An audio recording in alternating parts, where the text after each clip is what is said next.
السلام عليكم. طبعا الفيديو ده عايزين نتكلم فيه عن المشكله اللي بيمر بيها فريق وفاق سطيف. هو فريق عملاق جدا في الجزائر وفي افريقيا، وطبعا كل الجماهير العربيه في افريقيا او كل جماهير شمال افريقيا تعرف كويس جدا مين هو فريق وفاق سطيف. فريق وفاق سطيف في الفتره الحاليه بيمر بازمات ما بيمرش بيها الفرق الصغيرة في بعض الدوريات العربية. يعني أزمة قارصة، أزمة طاحنة. اللاعبين بيمتنعوا عن التدريبات، المدرب بيسيب الفريق، رئيس النادي وفاق سطيف مش لاقي أي حل يخرج بيه من الأزمة الحالية لفريق وفاق سطيف. فريق وفاق سطيف من وجهة نظري بينهار تماما تماما تماما، ولو استمر الحال على ما هو عليه اعتقد فريق وفاق سطيف هيفضل يعاني، وممكن نشوفه في الدرجات الثانيه والثالثه من بطوله الدوري الجزائري. لذلك طبعا انا بستغرب وبتعجب من دور الحكومه الجزائريه في هذا الامر. لابد من دعم كبير جدا لفريق وفاق سطيف اللي شارك في بطوله دوري ابطال افريقيا وفاز بيها مرتين، وفاز بالسوبر الافريقي وعمل انجازات كبيره جدا ورفع رايه الجزائر. لذلك انا بتمنى، والكلام ده طبعا لو حدث هذا مع شباب القبائل او مولوديه الجزائر كنت هقول نفس الكلام، لان ده وضع طبيعي. ودايما بنحب الفرق اللي عندها بطولات افريقيه وبطولات تاريخيه. فريق وفاق سطيف عنده بطولات افريقيه وعنده بطولات محليه، ومن اهم الفرق في الجزائر. كل الناس عرب افريقيا يعرفوا فريق وفاق سطيف كويس جدا. فريق الموسم الماضي كان بيعاني معاناه شديده ايضا، وشفناه بيوصل لنصف نهائي دوري ابطال افريقيا، فما بالك لو الامور مستقره في فريق وفاق سطيف. اقل تقدير يعني هيوصل النهائي او يفوز بالبطوله مثلما حدث في 2014. كان الفريق وقتها مستقر، كان افضل فريق في افريقيا، كان اسم وفاق سطيف كان مرعب لكل الفرق. فبالتالي لابد من دعم من الحكومه، هذا اولا. ثانيا يعني انا بتعجب ايضا ليه ما فيش رعاه لفريق وفاق سطيف حتى الان. ليه ما فيش راعي رسمي لفريق وفاق سطيف وبيدعم النادي؟ ما فيش الكلام ده. انا بتعجب طبعا لانه عنده شعبيه كبيره جدا. فريق وفاق سطيف عنده شعبيه كبيره في الجزائر، حاله حال مولوديه الجزائر وشباب القبائل وشباب بلوزداد واتحاد العاصمه ومولوديه وهران، كلهم عندهم شعبيه كبيره. فطبيعي جدا ان يكون فريق وفاق سطيف عنده راعي كبير يرعى هذا النادي العملاق. طبعا حاليا بنشوف في مشكله، طبعا اللاعبين بيمتنعوا عن التدريبات. لانهم عندهم مستحقات ماليه متاخره من شهور وشهور.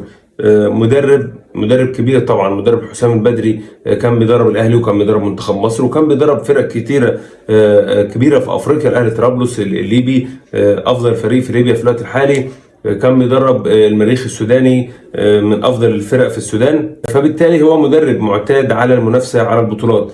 لما جه حسام البدري في بدايه الموسم احنا كنا بنتوقع وبنتخيل ان فريق وفاق سطيف هينافس على الدوري الجزائري بشراسه وبقوه، لكن تفاجأنا بعد مرور 4 أو 5 جولات بدأت المشاكل الحقيقية تظهر. إن الفريق مفيش فلوس في النادي لا يمتلك أي موارد تماما على الإطلاق، يعني مفيش أي فلوس في النادي. مستحقات اللاعبين، رئيس النادي مش قادر يدفع مستحقات اللاعبين، وما نقدرش نلوم رئيس النادي لأن رئيس النادي طبعا اكيد مش هيدفع الفلوس من عنده، واكيد منتظر دعم الحكومه ودعم الرابطه المحترفه، وايضا منتظر وجود او تواجد رعاه. فمش متواجد رعاه ومش متواجد دعم من الحكومه الى حد علمي. يعني مش عارف الحقيقه ان كان كلامي صحيح بنسبه 100% او لا، لكن دي معلوماتي اللي وصلتني من الاخوه الجزائريين. انا طبعا حزين جدا على الوضع اللي فيه فريق وفاق سطيف حاليا كده. يعني بهذا الوضع او هذه الوضعيه ممكن نخسر فريق كبير في افريقيا هو اسمه فريق وفاق سطيف، زي ما خسرنا فريق شباب القبائل في فتره من الفترات. كان فريق شباب القبائل بيعاني معاناه شديده وابتعد تماما عن المشاركات الافريقيه. احنا وقتها قلنا ان احنا خسرنا فريق كبير وفريق مهم، زي ما خسرنا فريق الافريقي التونسي في فتره من الفترات وكان بيعاني وكان بيقترب من الهبوط، وحاليا نفس المشكله بيعاني منها النجم الساحلي.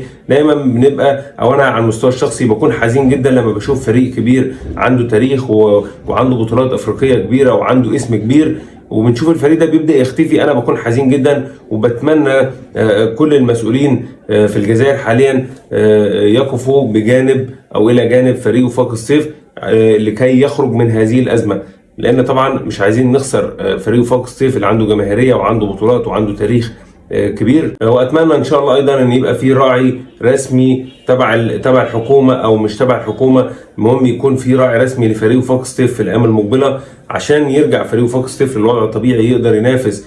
وعلى فكره لما الحكومه او لما الدوله تساعد فريق وفاق سطيف انه يرجع مره ثانيه لمستواه، ده هيكون في مصلحه البطوله الجزائريه، وهيكون المنافسه مشتده، وهيكون نسبه المتابعه اعلى على الدوري الجزائري، لان هتبقى في منافسه من شباب بلوزداد ومنافسه من المولوديه ومنافسه من اتحاد العاصمه وشويه القبائل ووفاق سطيف.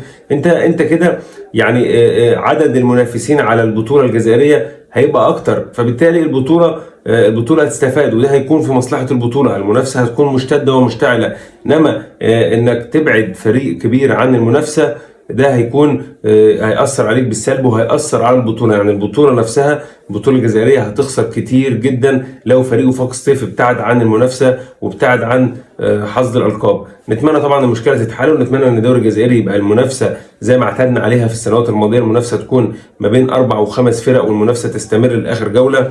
ما نتمناش طبعا المنافسة تكون منحصرة على فريقين او 3 فرق، لان طبعا كل ما كانوا المنافسين كتير في البطولة كلما كانت البطولة اكثر اثارة واكثر متعة. في النهاية طبعا ان شاء الله بقولها مرة تانية، نتمنى حل في الايام القادمة، حل سريع لازمة فريق وفاق سطيف. نتمنى انه يخرج من هذه الازمة ويعود للوضع الطبيعي. طبعا كنا نتمنى يستمر المدرب حسام البدري وتستمر اللاعبين الجيدين في فريق وفاق سطيف، لكن واضح ان الوضع بيستاء يوم بعد يوم، وان شاء الله يظهر الحل في الايام القادمة.